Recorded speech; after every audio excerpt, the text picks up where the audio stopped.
One of the real beauties of reggae music is its unique ability to keep progressing forwards and inspiring new generations of people to gravitate towards the catchy melodies and lyrics formed decade after decade. One artist that has stood the test of time and continues to sound as young and fresh as he did when he first begun his career is our very special guest on today's programme. In 2015, he did a career first to record a full acoustic album, which has the accolade of a Grammy nomination here in 2016. I want to extend a warm welcome to Barrington Levy. Yeah, man. Bless, respect. Thank you for having me, man. So Barrington, tell me, did you ever imagine that you would be here in 2016 talking about a Grammy nomination? No, I started out in the business not even thinking about a Grammy anyway. I mean, to me, it's not about the Grammys. It's about the love and the warmth of the people. You understand? But if a Grammy come along, you know what I mean, I really appreciate it with all my heart. Thank God for that. So that's the blessings, you know? Mm-hmm. I mean, you know, we could go right back to the formative years. You know, I'm thinking of Bounty Hunter, Shaolin Temple, Englishman. There is so much of a big catalogue of music that you have. But today's focus really is on Acousticalevy. Tell the listeners a bit more about Acousticalevy from your perspective. Well, Acousticalevy is something that I did want to do from a long time, because I'm not really a narrow-minded listener where music is concerned. My listening to music is very wide. I listen to other genres of music, really do, and I appreciate them because, you know, each one teach one.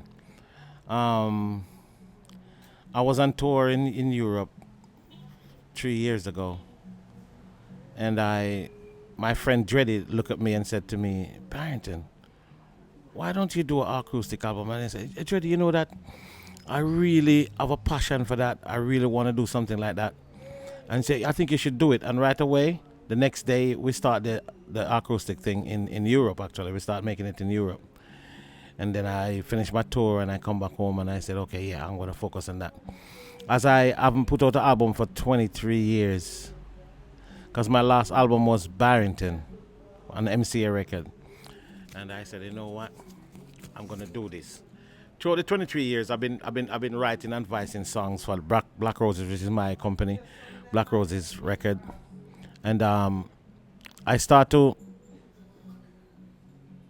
think, I've been telling people that I'm going to come up with an album, and it wasn't the right time. It wasn't ready. So I get ready now and ready for the road. And I come up with Acousticalevy, which is a passion. I have a passion for that type of music, and I hope the fans would, appreciate it as much as I do. You know, that's the blessing, really. In this new 15-track album, you revisit quite a few of the hits from back in the day, and there's also 2 new songs as well. I wanted to talk to you about the song "Life Is Great." Well, Life Is Great is a song that I do a co-writing thing with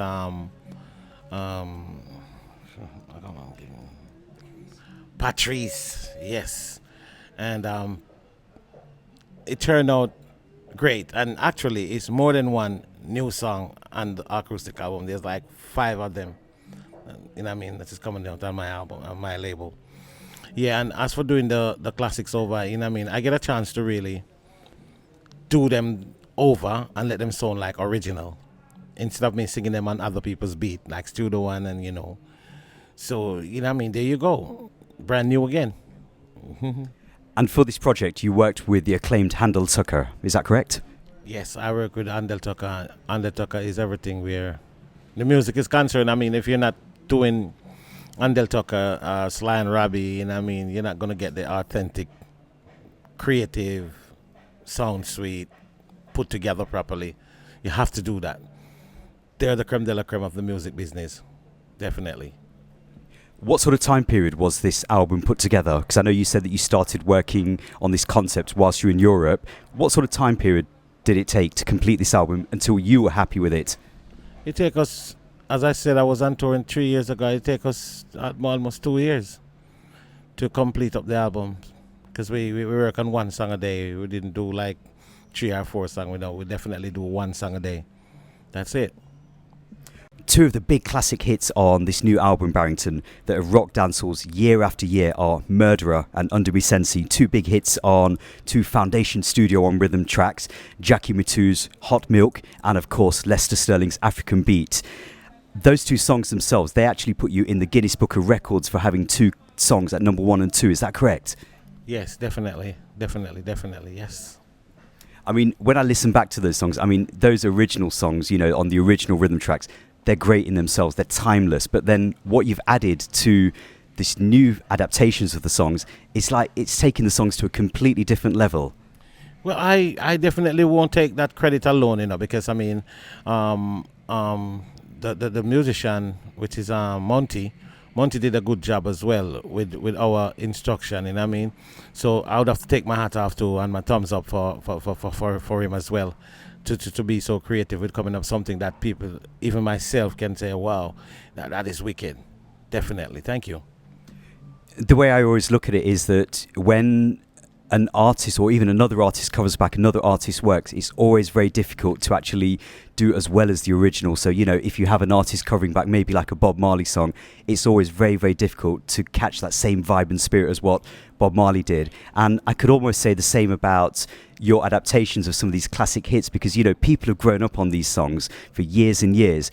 Just give the listeners a little bit of an in-touch into what was it like back in 1984 when you originally voiced these songs? What were you going through in your life that inspired you to do these songs? Well, I was living in England at the time, and I was there not doing anything. And then one day I meet up with Jazz Crew, and Jazz Crew said to me that he has a rhythm, and the first song that we did was on the Masensi, and then we go back in the studio and we do Broader Than Broadway. And at that time, Under Me Sensi was running the place, as you know what I mean? So after we do that, give it some time, we release on Broader Than Broadway, I think around 4 months after Under Me Sensi. So automatically, you know, we have the number 1 and the number 2 spot for weeks and weeks. And after that, we make the album, Here I Come. And the sky was the limit after that. Definitely. Barrington, this album revisits a very strong connection in your career, working alongside Dr. Dread.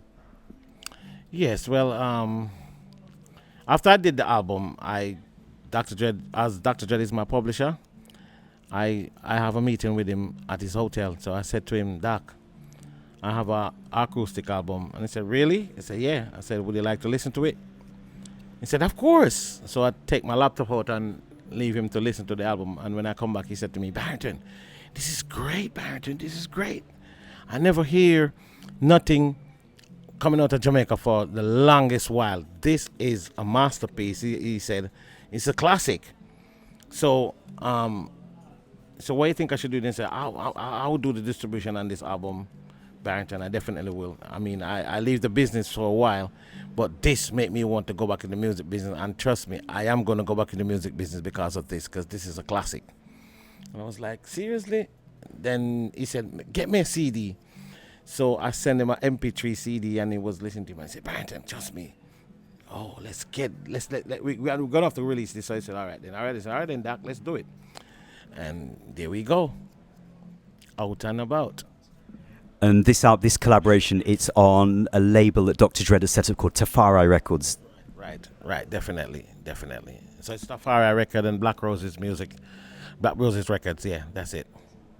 Now, I know that the album is available on all digital platforms, and there's also been a physical release as a CD as well. What about vinyl? Is there vinyl? Yeah, there is vinyl. Yeah, the album definitely on vinyl. You know what I mean? We have a limited edition, you know. Okay. How important was it for you to actually put this album out on vinyl as well?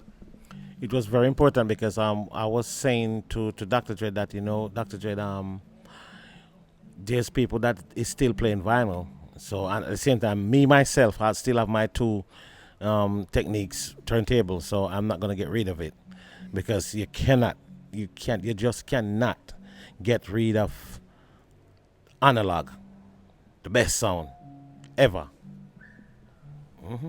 Very, very true. Because I know that, in recent years we've had a lack of pressing plants here in Jamaica, pressing up new vinyl and things like that. And It's still here. It's still here. Definitely still here.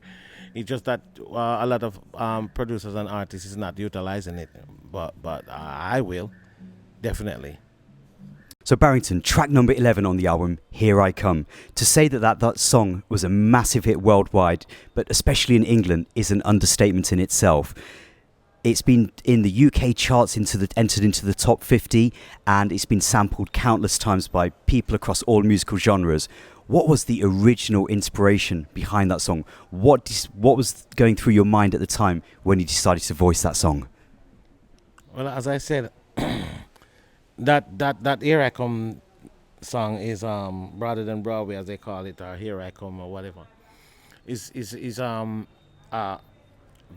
I take the version of the song from a slang revolution, or should I say Dennis Brown revolution rhythm, and we go in the studio and we did it like, we would do it in the dance hall, like we'd use the key to mix. But this time I tell the musician them to play it live instead of we have to use a key to do it.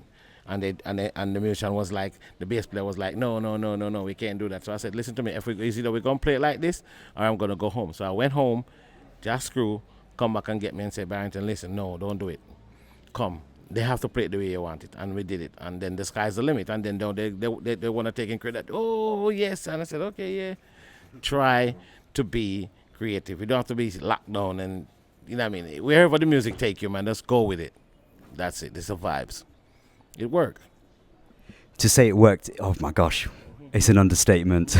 I mean, that song itself, and particularly the acoustic version of that's actually inspired my two daughters. They can sing that song word for word to you. They love it so much. Wow, thank you, kids. Yeah, man, thank you very much. I need that. Let's talk to the people about the Grammy nomination. What would I want to talk about the Grammy nomination? I mean, all this time I've been singing, I haven't been nominated for a Grammy. As I said, it's 23 years since I put the album out. So, I wasn't really coming in the business thinking about the Grammys, because if that was the case, then I would have left the business long time. But now that a Grammy is nominated, I just take my hat off to say thank you, Lord, for your blessings. And I have to thank the man upstairs at all times. It's an honor and respect due. Thank all the people them who vote for Barrington Levy to nominate me in the category of a Grammy. And God bless you all. I'm here still singing in full stereo sound. And you're also sounding as great as you did back then as well. You don't seem to have lost anything in terms of your vocal tone and ability. As I said, blessings. What you're born to do, no one can take it from you. One of the other new tracks on this new 15-track album, a track entitled Time's Hard. Time's hard. Trust me, time's hard. Very hard. If you walk on the streets and look, in everywhere around the world, a lot of people in Jamaica would say, I want to go to England, or I want to go to the United States, or I want to go to Europe. And thinking that life is a bed of roses in those places. They got it coming to them. Because if you look around in Jamaica, you can see a mango tree, you can see an apple tree, you can see a soursop tree. And what are we working for? Continuous food on the table. So at the end of the day, I think times is hard everywhere, worldwide. And times really is hard. I think you've hit the spot there in that everybody is going through a struggle wherever they're living in the world, whatever they're doing. It's just a different degree or measure of a struggle. Trust me, as I said, a lot of people don't really see the blessings of Jamaica. Jamaica is really blessed because it's a fruitful country. It's just that, the workforce or the work unit, people, jobs and things like that, where people need jobs. It's just a situation. What do you think needs to happen to better the lives of the people living in Jamaica? Just get up, put your shoulder to the wheel and do something with it. Don't sit down there talking about how long, Father God, how long. Because God help those that help themselves. Do something with yourself. No matter where you are, if life don't have to be hard for you, because you can sit down and expect that life is going to be easy. Every passing must work, and you have to work towards your goals. That's it. Moving on, Teach the Youths. It's got that bass line from that rhythm track known as Mr. Bassy. How does the lyrical content of that particular song work with what's currently happening in Jamaica? And, you know, people are saying that it's getting more difficult for people to get a job and things. You know, is the government doing enough for the people? Well, you see, put it like this. You cannot get up every day and blame the government. The government is doing a job. They have a job to do. We have a job to do. At the end of the day, we put that minister, our government, in place to represent us. At the end of the day, a lot of people just sit down and talking about the government is not doing this and the government not doing that. That's a poor excuse. At the end of the day, if there is things out there for you, if you want it, you can go and get it. Don't just sit down and say, without the government, waiting on the government to do this and government. Go get a job, man. Let's do something with yourself and stop looking for somebody to blame. That's how I see it, because I am talking off of experience. I am not really a rich people. I'm a ghetto youth who been through the struggles and faced the hard life and the hardship, and I still hold my head up and say, look, I'm going to do this. And I put my mind to it and hold on to it strong and move towards it. That's it. That's the only thing you can do to change your life or your situation that you're going into. You know what I mean? If you're young, don't sit there. Leave it to some old people who's retired to say things like that. But if you're a young person sitting about times it's that you're suffering, no, you don't have to be suffering. Do something with yourself. That's it. And stop blaming the government. And the same question, but looking at it more from the reggae music industry. You know, a lot of people have been very critical of the output of the music that's coming out from this little island known as Jamaica. What's your opinion on what's been going on in recent years? Well, I see where I said dancehall, and they take the dancehall to some different things and some different areas. And I mean, the lyrical content in dancehall right now sucks. You understand? They need to clean up their thing. It don't have to be negative, and so far it's just pure negativity. I hear the thing about the topic. I mean, every teaching is teaching. You have the positive and you have the negative. They're all teaching, but why highlight the negative when it should be highlighting the positive way? You know what I mean? That's it. And there's also been, like, you know, a lot of talk in recent years about the movement or the reggae revival. And, you know, there's a lot of artists like Protege, Kabaka Pyramid coming onto the scene and maybe turning their back towards the negativity of the dancehalls. What's your opinion on what some of these younger youths are doing right now? Well, I take my hat off to them, because, I mean, they're definitely going to have a place in this business. Making timeless music is very important. Writing good songs that can uplift people in a positive way is very important. People need it. Because a lot of people is going on through their struggles right now and just need a good song to just play and say, you know what? Life is great. Because it takes a lifetime to make $1 billion, but it only takes a second to lose it. So, you know what I mean? Life is great. Health is wealth. So, you know what I mean? Don't feel guilty if your pocket is empty. Just know, say, from you have life, and from you have health, you have wealth. And you, as an artist that's been in this industry now for 35 years, have you ever taken any artists under your wing to work closely with them to help to better them? I did it once, and I changed my mind, because right now our record is not really selling like how it used to be back when I just entered the business.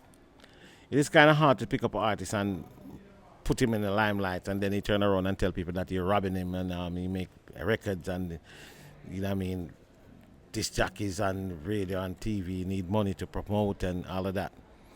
So I leave that alone. I don't do that, because I don't want nobody to say, boy, I robbed them, and they don't understand. So Barrington, outside of music now, tell the people, what is life like for you in Clarendon? Life is great for me in Clarendon, you know. Trust me, I'm happy. I'm living in the green, in the sticks. So life is great. You know what I mean? I get to plant my own food. I get to, you know what I mean, do quite a few things outside of music business, which is something that I love. So, as I said, I'm happy, people. I'm very happy. I don't have no hype to support. I'm just a normal little reggae artist who love the business from my heart. And the sky's the limit for me. And over these years in Clarendon especially, I know that you've given back a lot to the community as well, haven't you? Definitely. But what I do for the community, I don't really want to talk about that because I don't give and talk about it. I don't need no promotion. And I mean, one day somebody from the community will talk, although you know that you never can do too much good. And I mean, people always expect you to do good. For me, you only can do a good for me once, and you don't have to do it again. I would always talk about it because you did it. But what I find about people, you have to constantly doing good for them to remember. Oh, so the Almighty know the truth, so we just work with the Almighty. I hear that you've also set up a radio station, Rosie's FM. Oh, yes, definitely. There's a community station in Clarendon, which, I mean, we're working on it and setting it up properly, so it's a good look. Respect. Well, here we are in 2016, and you've come a long way as an artist from that very first live show that you did, that I think Trinity helped you to put you on at the YMCA at Camp Road. How does it feel from your perspective now? Now, yeah, man, it's a good look, and actually, I'm working on my album now, and Trinity's here with me as well, same way, and I mean, bridging for life. Yes, Trinity's bridging for life. It's funny how some of those like early connections never seem to go away because you kind of, you've built that relationship year after year, and yet in 2016 we're talking about an event that took place. What you can probably tell me what year that took place? 35 years ago. 35 years ago. You're right. That's how long it is. Yeah, man, for real. To me, I come in the music business when real musician and real singers and people who have a passion for music was in it. I mean, there wasn't about no get rich and switch and, I mean, it was just real music. And we sit down and we talk to each other, we jovial with each other, we laugh with each other. I mean, so now the music business changed because I don't see the love like that like it used to be in the business back down in the day. So, it changed. Definitely change, but we still don't forget our original friends, because you can't run gone left your old friends, so you find some new friend. I mean, keep it real. Real friends are real friends. We need genuine friends. Don't want no things friends. Genuine friends that can be with you until the end. I mean, I think that one thing that I always find, when I'm sitting here reasoning with an elder like yourself in the music industry, is that artists, you had these very, very distinctive vocal tones. So when you play a record, you know that it's Barrington Levy on there. When you play a John Holt record, you know that there's only one person that can sound like John Holt, and that is him himself. And sometimes I feel that maybe that's something that we're lacking in today's generations. Definitely, that's what I'm talking about. As I said, we come in the business when time people, real musician and people was playing music for the love of it and not for the material things of it. Because you have to understand that if you write good music, whatever come to you will come to you. You don't have to be sprinkling no oil and no break no coconut and sprinkle no cream soda. And I mean, as long as you love this business and true to it, trust me, sky's the limit. Barrington, I want you to give a closing message to the people that have listened to your music over the years, and also reggae music, live and direct from yourself, from Kingston, Jamaica, to the world. Well, I would just say thank you to the world. Thank you to the people who appreciate and love and support reggae music. God bless you all. Thank you for your blessings. Thank you for your love. And we appreciate you loving us, and we love you back from the bottom of our hearts. If you're coming into it, just make sure you keep it positive and keep it real. God bless. Jah bless. Yes, Barrington Levy say, on the move. Studio with it right now, recording and voicing some new stuff. So, as I said, 2017 is great. Look out.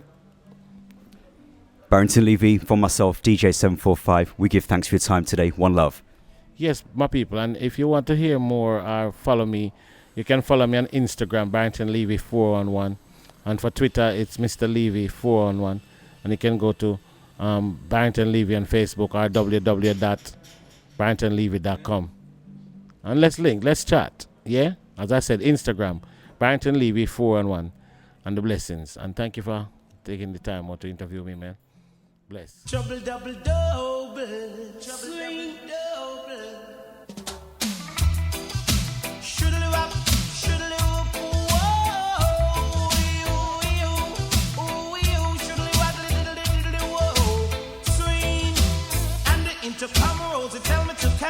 she didn't have a daughter, she did have a son. She said the lift doesn't work, run up the stairs and come.